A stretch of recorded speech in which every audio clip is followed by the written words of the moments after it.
What's going on, y'all?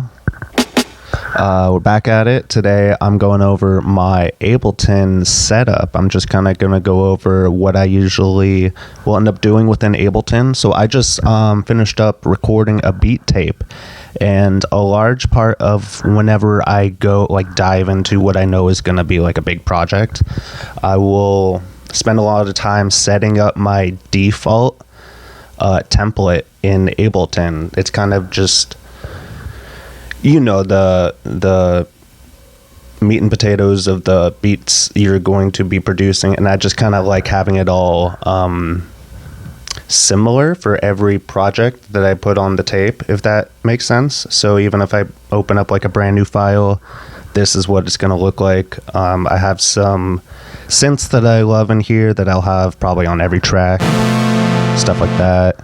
There should be, Lounge Lizard, which is a plugin I love. Stuff like that. Just already loaded up, so I don't have to go menu crawling. Just as much of the kind of preparing myself so that I won't have to go and do the work while I'm in kind of the creative process. Does that make sense? Anyways. So I have my Ableton setup broken into two main groups, the drum group. Oh, and before I go into this, I should say that I have my vinyl sim compression on the entire way. That's just kind of how I mix everything. So with that being said, I don't know if any of this is going to help you unless you're trying to do exactly what I'm trying to accomplish. The vinyl sim just gives everything that kind of buttery kind of compression sound.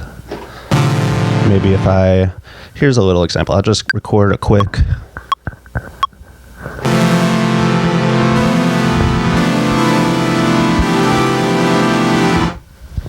And then we go over that with the drums.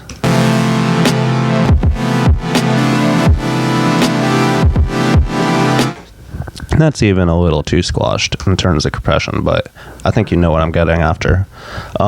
So the two groups, I have my drum group. I have a glue compressor, a saturator, and an EQ, just kind of getting rid of all of the frequencies that you would want exclusively in your bass track. And then I have the drums itself. I have loaded up here. Heavy kick, low kick, snare, hat, and some of these I have set up so that I can go through several samples, and here I have something like 120 loaded up.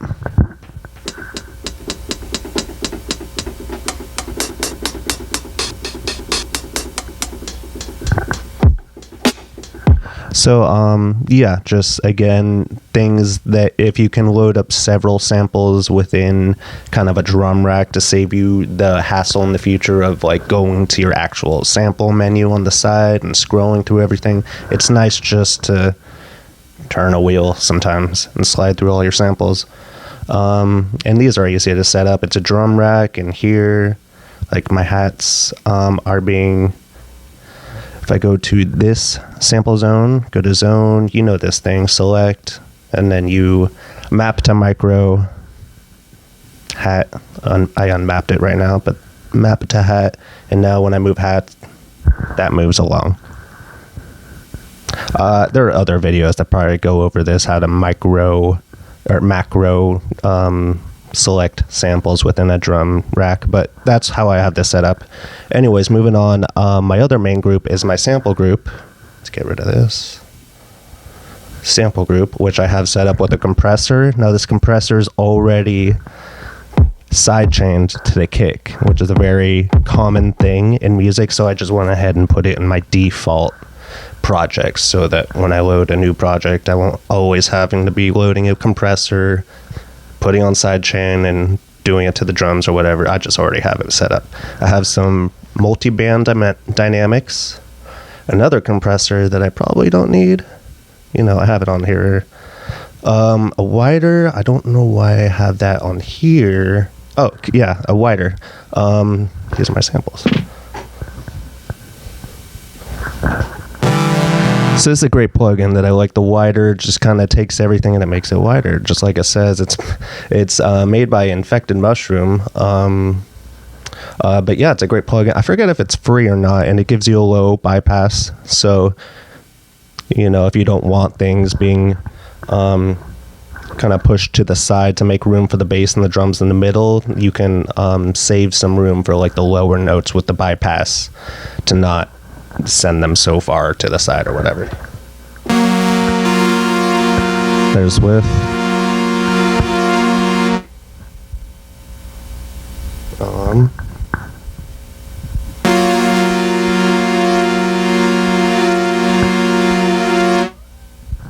And there's without. I have headphones on. It's making a huge difference. If you don't, you might not hear it so much, but it's the kind of thing where in the final mix, having things in the proper placement will really help to when you compress it as a whole, everything will just be brought up to its proper level. So wider. It's a great plugin. What do we have?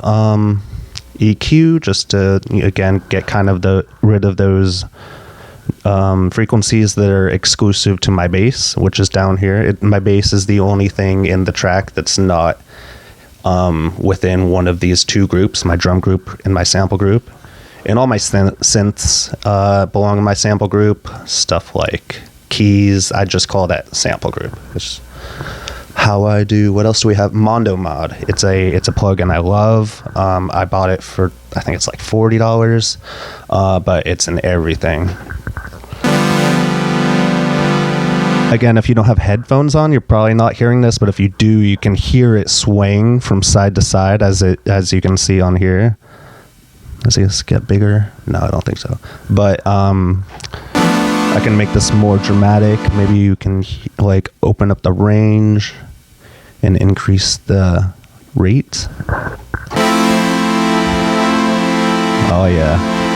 So these in combination with the wider plugin is just, for me, it's really good at kind of creating a stereo zone in which to play all my samples or keys or synths or whatever is not a drum or bass. I like to have kind of being manipulated by the Mondo Mod plugin and the wider plugin. In terms of like stereo placement, those are my two go-tos. We also have a saturator at the end of the chain just to kind of give it a little bit of oomph. There's with the saturator and without. It's again one of those things you probably can't tell while you're like listening to it soloed, but in the final mix, if it's just right, when you compress everything as a whole, it'll just help to bring everything up. I also don't really know what I'm talking about, so take everything I'm making with a grain of salt. This is all from experience. I didn't go to some fancy class or something to learn all this. This is just exclusively foliage beat type stuff. So I have some sounds on here, like the synth I've been playing, just some default sounds that I like having loaded up. Even if I don't end up using them like in the finished track, it's nice to have some kind of not presets, but nice default sounds to play around with. So if I just opened up the track and I got to work, I'm in a creative space. I don't have to spend a bunch of time maybe going through presets or patching my own sound, this and that. Another plugin I do love is the Lounge Lizard. Just basic key sounds like Fender Rhodes style. They have several actual sounds on here. They have time-based, reed, custom, classic tracks, experimental. They're all pretty nice. Kind of lo-fi. Definitely if you're into lo-fi type stuff, this is a go-to plugin, I would say. I have this with the Mondo Mod again, which kind of is helping push it from side to side. On this one, it's not quite as exaggerated as like the synth Mono Mod. I like to have them at different levels a lot of the time, so that when you're listening to it, they're all not like synced up. They're kind of going around and doing their all crazy thing. So if you have like 4 or 5 layers, it sounds pretty nice when you have them all together. So that being said, the only thing that's not on here in a group is the bass, because I like to have it completely monoed. That should be on mono. I don't know why it's on. I have for my bass, it's Massive X, which a lot of these synths are Massive X. It's one of my go-to, plugins for just sounds. Here's my bass.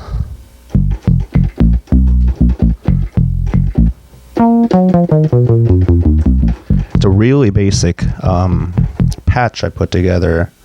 You could copy a lot of this if you just want to make something that sounds like this.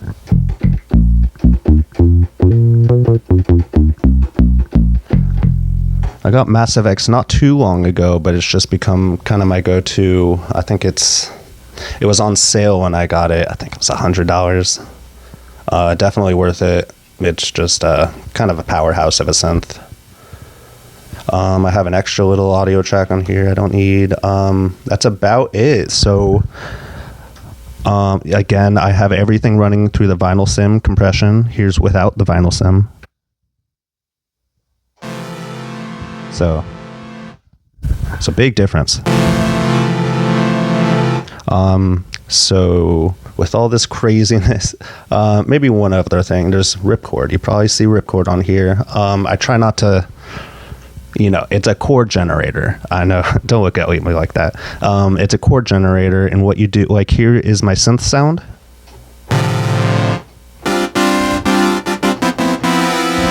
And if I wanted to have this be controlled by ripcord, I do this, I do that, go to in, and then record through ripcord.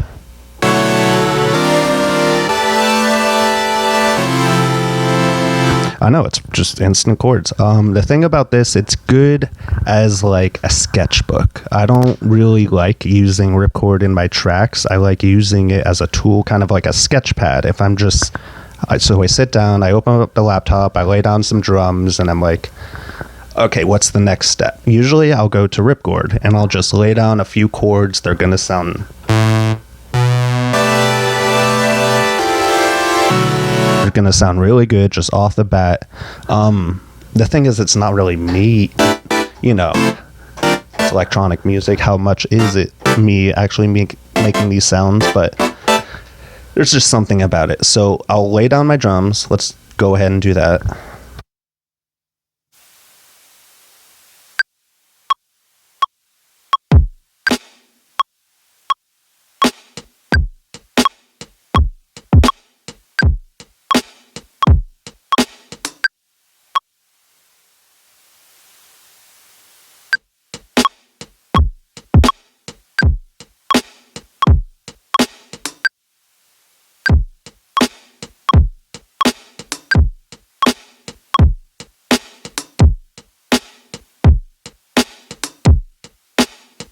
Okay, then let's just say I spent a lot of time putting together a dope percussion loop, and then I'm like, okay, it's time to move on to melodic section, and I have something like this, and I'll just kind of go like...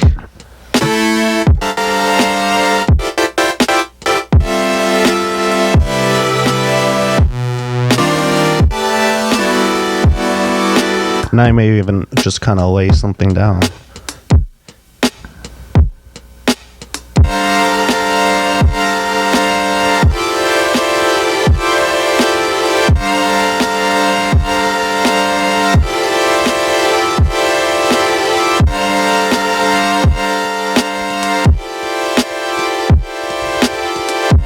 So there I have that, and it's just as I said, sketchpad. So now we have a little sketch that we can work on. I'll add another element.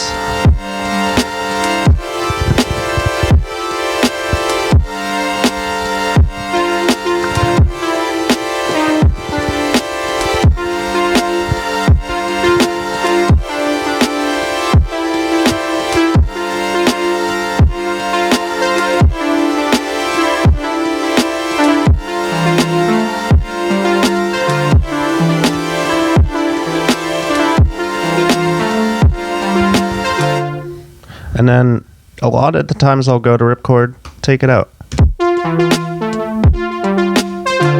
Kind of like a placeholder, if that makes sense.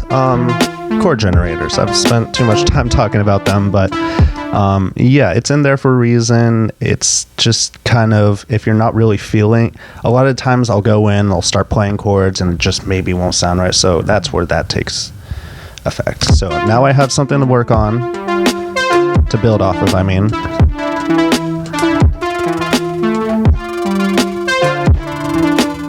Well, let's just do a little, let's get to it.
What is going on here with the volume? I think it's my oh, here it is. What is it doing?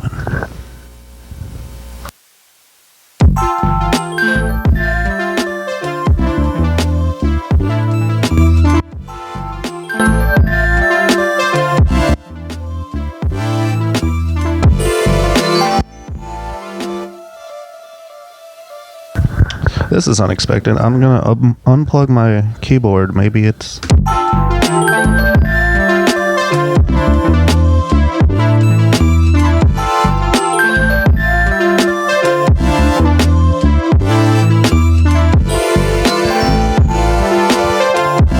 liking this. I'm kind of having some trouble with my keyboard right now. It's kind of, you see that? It's affecting my master.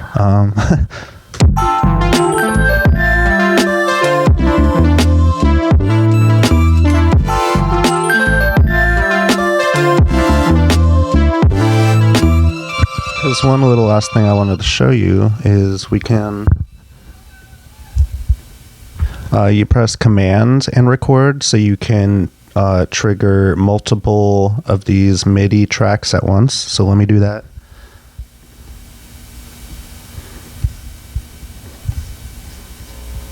On all of our MIDI tracks, actually, except for the drums. Let's go back to the beginning, record. So I'm going to use my pitch controller here to kind of do some cool stuff.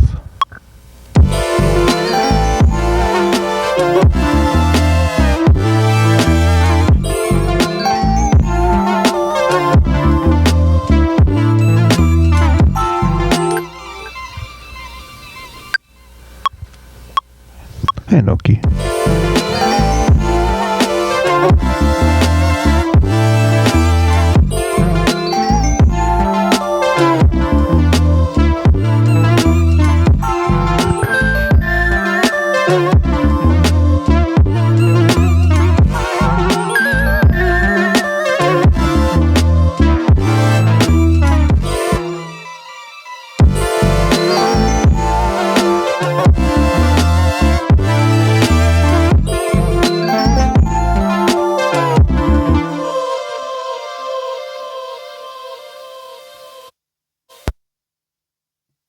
There we go. Now unplug my keyboard because it's acting crazy.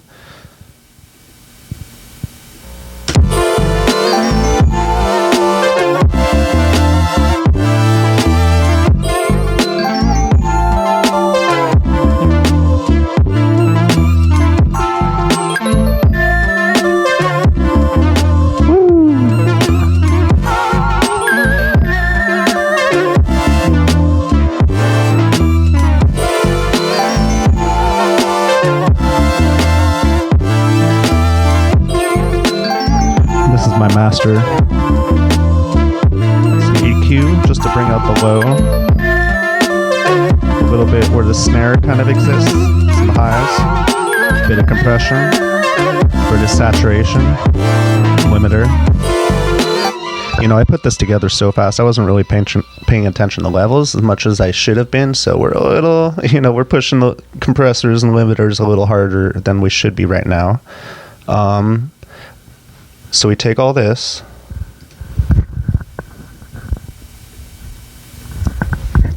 let's export it. I'll put normalize on for now. And let's just go ahead and listen to kind of our finished product if Noki doesn't knock over the camera. Yeah, it's been real. Thank you for hanging out. Let me show you my Ableton setup. Here it is. Peace.